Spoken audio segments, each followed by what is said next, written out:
Bonjour à tous, konnichiwa minna, c'est Kazu. Alors d'abord je voudrais commencer par m'excuser.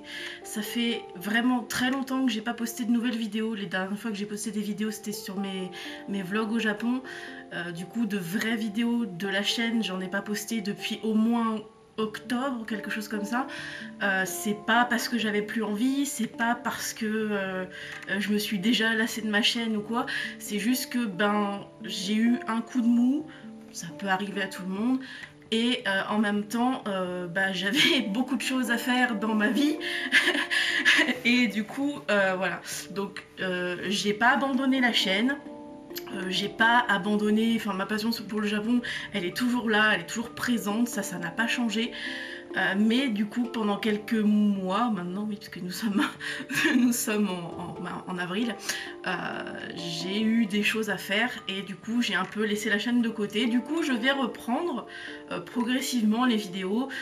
J'ai pas mal d'idées qui me sont venues, de reportages ou autres, pour essayer de faire du contenu un peu différent peut-être de ce que j'ai déjà fait jusqu'à présent. Et du coup, voilà, donc ça va reprendre progressivement. Je peux pas vous dire qu'il y aura une vidéo tous les lundis comme j'ai pu faire pendant pendant des mois, parce que j'ai pas autant de vidéos de prêtes pour le moment et j'ai pas autant d'idées que ça, mais des idées j'en ai, donc ça va venir, mais il va falloir patienter un peu. Donc pour la vidéo d'aujourd'hui, en fait tout simplement, je voulais vous faire, on va appeler ça un... Comment on va appeler ça, pas un top. En fait, ça va être mon voyage au Japon, donc du mois d'octobre, résumé en une douzaine de chiffres. Oui, ça change un peu de mes tops habituels. Donc, pour commencer, le premier chiffre, c'est 4000 euros. 4000 euros, c'était mon budget tout compris, c'est-à-dire que ça incluait l'avion, donc l'aller-retour, les hébergements, donc que ce soit à Osaka, à Kyoto ou à Nagoya, les transports, donc comme je l'avais déjà dit, les transports au Japon c'est la ruine, donc il fallait quand même un budget assez conséquent, la nourriture, bah oui, on mange 3 fois par jour, les loisirs, donc que ce soit les entrées dans les endroits ou autres, et bien évidemment le shopping, puisque j'ai beaucoup dépensé, vraiment beaucoup.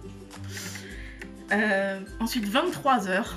23 heures, c'est le nombre total d'heures que j'ai passé en avion aller-retour. Ça fait beaucoup, 23 heures. Voilà. Ensuite 5, c'est le nombre de villes que j'ai visitées en fait. Puisque bon je compte quand même Tokyo, puisque j'y ai quand même passé un bon moment. Donc Tokyo, Osaka, Kyoto, même si j'en ai pas vu grand chose parce qu'à Kyoto je suis tombée très malade, Nagoya et Nara. Voilà. 1800 euros. Quand je vous disais que j'ai claqué beaucoup en shopping, 1800 euros. J'ai dépensé 1800 euros en shopping. Et pour être honnête, c'était plutôt centré Johnny's que culturel. Je sais, je suis faible. 19, c'est le nombre de personnes avec qui j'ai partagé mes chambres, parce qu'en fait, en dehors des 2 semaines que j'ai passées chez ma meilleure amie Christelle, j'étais en auberge de jeunesse, et donc du coup, on était plusieurs par chambre. Alors si à Kyoto, on était seulement 4 dans la chambre, enfin, oui si, 4 dans la chambre, et à Osaka par exemple, on était 6, et à Nagoya, on était 14. Oui, ça fait beaucoup. Ensuite, 8, c'est le nombre d'étages du château d'Osaka, et 4, en fait, c'est le nombre que j'ai dû monter à pied. Je suis arrivée au sommet défoncée, explosée de fatigue. Il a fallu que je m'asseye directement avant même de regarder la vue. C'était... Je crois que je m'étais jamais sentie aussi fatiguée après avoir monté des escaliers. Ensuite, 10 km, c'est en moyenne la distance que je faisais chaque jour en marchant. Inutile de vous dire que ça aussi, c'est pas souvent que j'ai fait ce genre de distance. Et pourtant, je ne les ai pas sentis. Et comment je l'ai su? C'est parce que je pensais à déclencher mon podomètre tous les matins en partant. Voilà, tout simplement. Il n'y a pas de secret.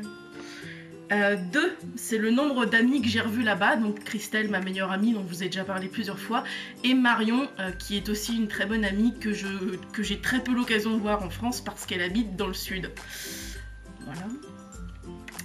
Voilà. 4, c'est le nombre d'aéroports internationaux dans lesquels je me suis trouvée, même si c'était brièvement. Donc bien sûr, il y a eu Charles de Gaulle à Paris et... j'ai un vieux trou de mémoire. Et l'aéroport de Tokyo, j'ai un vieux trou de mémoire, Narita. Mais il y a eu aussi à l'aller Düsseldorf et au retour Zurich. Alors c'était la première fois de ma vie que je mettais les pieds, que ce soit en Allemagne à l'aller ou en Suisse au retour. Et j'ai rien vu hein, puisque je suis restée dans l'aéroport parce que mon escale à l'aller c'était 2 heures et au retour 1h30 ou l'inverse, je sais plus. 1, c'est le nombre de concerts auxquels j'ai assisté, puisque j'ai assisté, alors je vous ai toujours pas fait la review, faudra que je le fasse, au concert de Yamapi le 9 octobre au Kenmin Hall de Yokohama. Donc je vous ferai la review avant que mes souvenirs se fassent tous la malle. J'essaierai de vous faire une review à peu près complète, si je peux. Voilà, ça fait partie des vidéos qu'il faut que je vous fasse. 2, c'est le nombre de parcs d'attractions que j'ai fait, donc Tokyo Disneyland que je fais à chaque fois, enfin à chaque fois je dis ça comme si j'étais allée 3 millions de fois au Japon, donc j'ai déjà fait 2 fois, et Universal Studios Japan à Osaka que j'ai fait avec Marion justement, et c'était très drôle. Si vous voyez pas ce que c'est, je vous invite à voir la vidéo que j'ai tournée dans le parc, c'était amusant.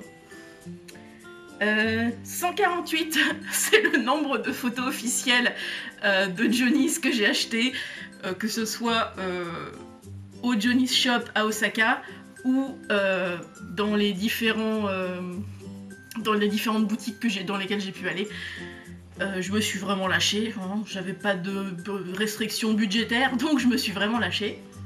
Et enfin, 27 kilos, c'était le poids de ma deuxième valise que j'ai dû acheter exprès sur place pour pouvoir ramener tout ce que j'avais acheté.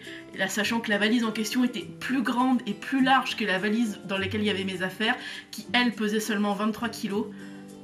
Donc voilà, 27 kilos, c'était énorme. Et je vous assure que à trimballer dans les transports pour retourner à Narita, c'était pas de la tarte. Voilà, donc c'est une vidéo un peu, on va dire, mea culpa et un peu résumé de mon voyage au Japon, parce qu'il fallait que je la fasse, ça me trottait dans la tête depuis un moment. Donc j'espère qu'elle vous a plu, et moi je vous dis à bientôt pour une nouvelle vidéo. N'oubliez pas de vous abonner à la chaîne, et à la prochaine. Ciao ciao.